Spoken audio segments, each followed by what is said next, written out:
Well, thank you so much, and I am coming to you from the Botanical Gardens here in NTV Municipality Wakiso District this beautiful morning.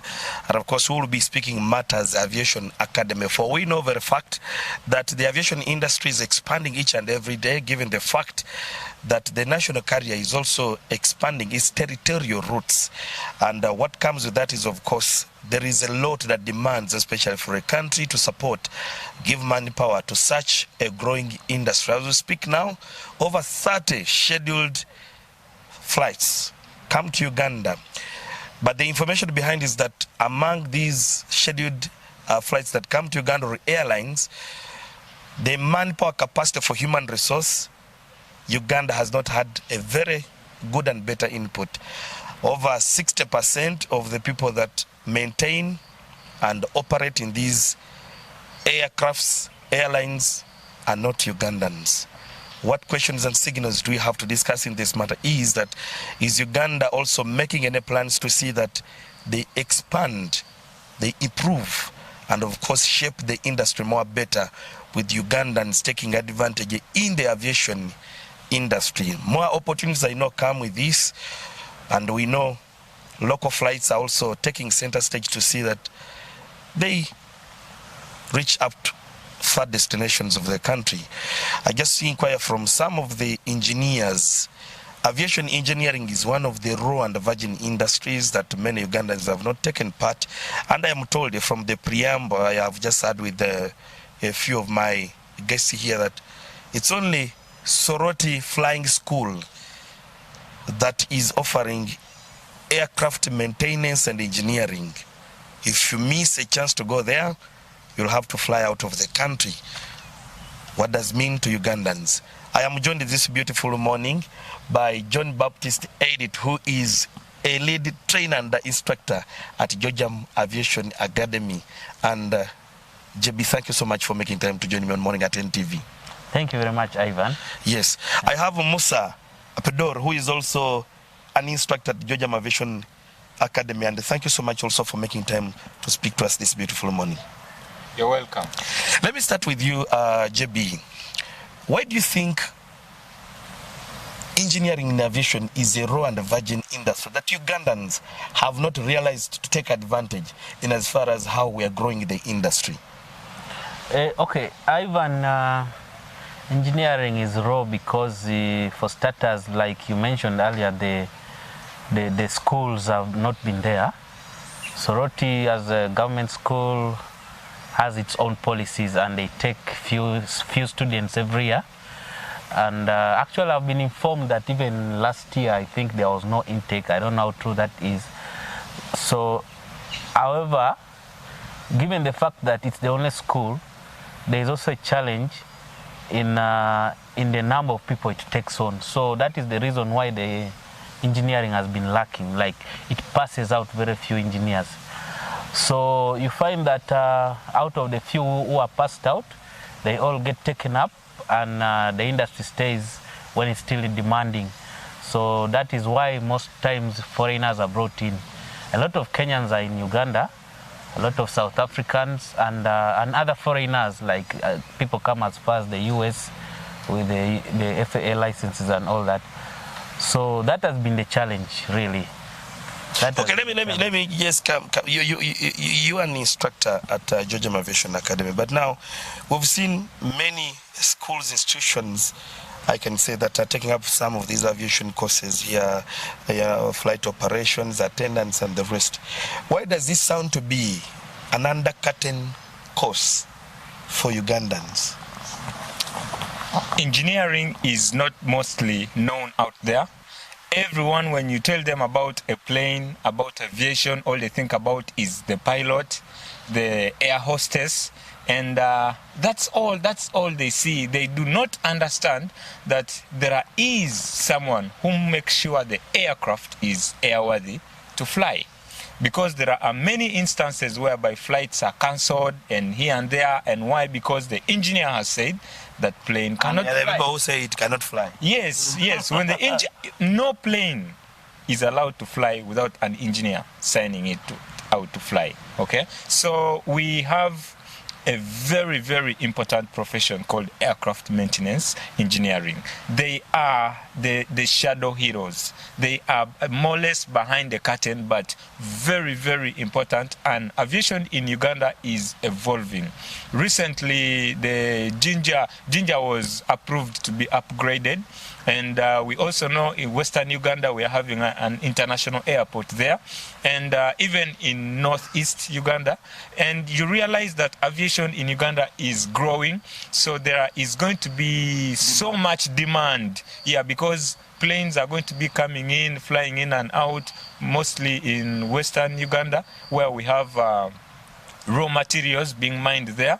And when these planes come in, there has in the national parks, so I've seen tourism also evolving, and yes, some of these tourists that come in don't want to take 7 hours on the road going to Maxon Falls and whatever. They want to fly.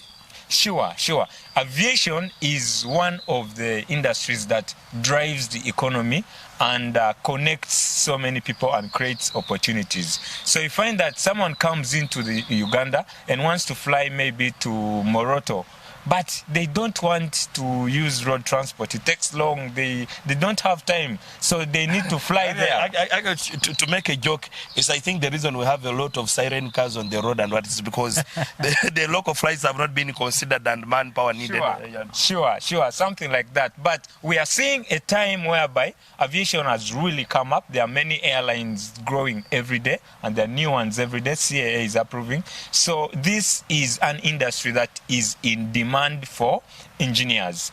I am sure if you open an airline right now, then you advertise, I need licensed engineers with, let's say, a B1, which Georgiam is bringing up and offering. Actually, we have exams in August this year. So if you advertise that, I want to, if the first eligibility requirement is you have to be a national Ugandan, and I want people with a B1. If you're qualified with that license, you may get very few applying. And I think I'll attest to your statement that even the national carrier, some of these technical people are not nationals, citizens of Uganda.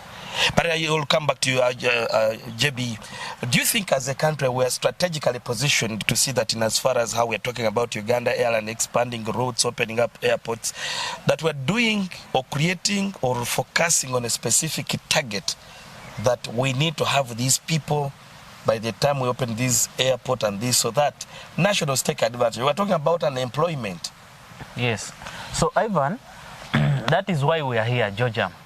This, like from my introduction, I was telling you about, for a long time, one school has been dominating. It was like a monopoly. So Georgia has come up and we have strategies in place. The first strategy is to bring the services nearer to the people, the engineering training.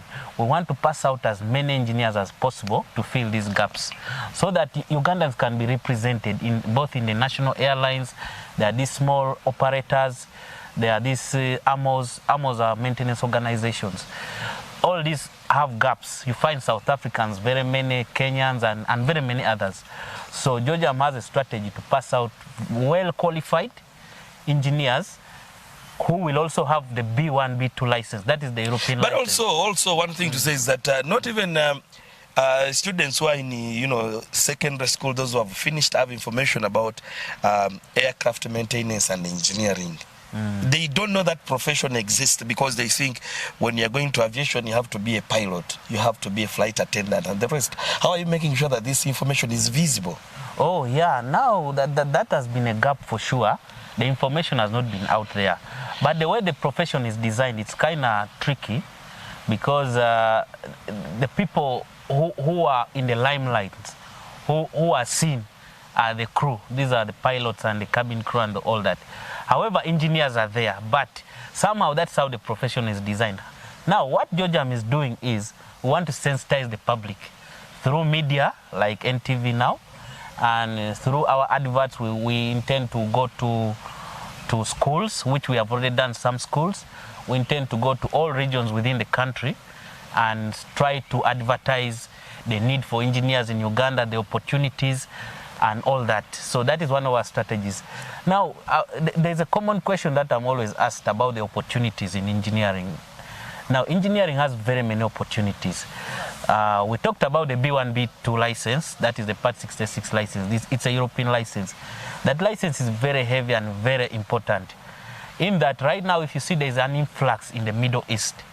The Middle East is taking on a lot of engineers all over the world, not just from Africa.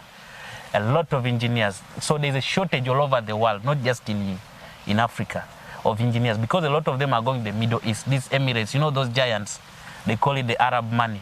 The Emirates, Etihad, Riyadh Air, all those guys are taking in. That is where the money is now. So a lot of engineers with these B1, B2 licenses, I can bet you, Ivan, right now you go and Google search engineering jobs, you will see a lot of adverts from those Middle East companies, Emirates and all that. So there is a lot of market there, and it leaves a gap here. So there is a lot of opportunity. Okay, let me also, but have you received, okay, as George, I am told this is a campaign you as engineers, because what I didn't tell the audience is that you're engineers yourselves. Yes. You are an engineer with the police flying wing, and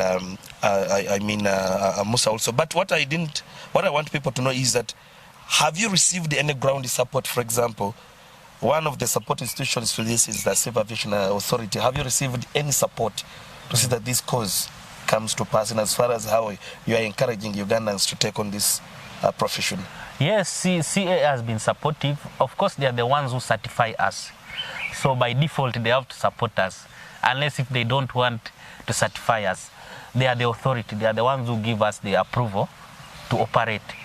Now, the other support that we really would wish to have is maybe a public-private partnership with government. Yes. Because as individuals, like you see, Georgiam is just a group of engineers, young engineers who came up to me. We have a lot of limitations, but the ideas are there. For example, apart from we are talking about the basic course, there is what we call now type ratings. Yes. See, this Airbus A330. You find that Uganda Airlines, for example, has no option but to take the engineers abroad for training. Imagine if we can bring that here, maybe through Georgiam, even if it's not through Georgiam, but government really needs to take a hand. We have trainings of these type trainings here, Airbus, Sierra J, and they are done within the country. It will help a lot, because the challenge has been people get the basic license and they cannot add on, because these type ratings are expensive.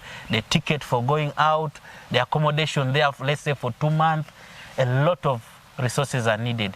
So it limits people. People stay with the basic license and they cannot upgrade. Let me go back to Musa before maybe I'll wind up with you. So Musa, there are many young Ugandans there that have finished in senior 6 waiting to join university, senior and the rest.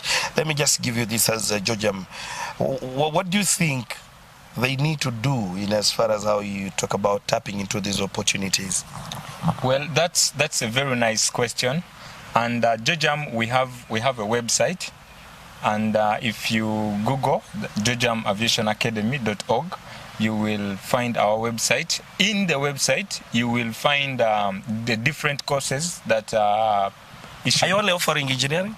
No, there are other courses. For example, airport operations, flight operations, cargo introductory, and many more, as you shall see in the website. And these courses are wonderful courses. In there are also contacts that you can call in case you need any clarification on this or that, something like that. But my take on engineering in particular, because we because are, you're an engineer. because I am an engineer. Engineering is really interesting. Why I particularly picked engineering is because every day it gives me a task. It gives me to think. It is not something that is monotonous, that you'll do the same thing every day. You enjoy cancelling flights? No. I don't enjoy cancelling flights, because that's like someone is working on a deadline and something like that. It's like telling somebody, don't get offended because I've cancelled your flight, but I want you to be safe in the space. Yes. It's about basically safety. So to anyone out there who has finished senior 6, please come and visit. We are at Katabi, Entebbe, on the highway where you're going to Kampala. So you will also have the contacts there in the website.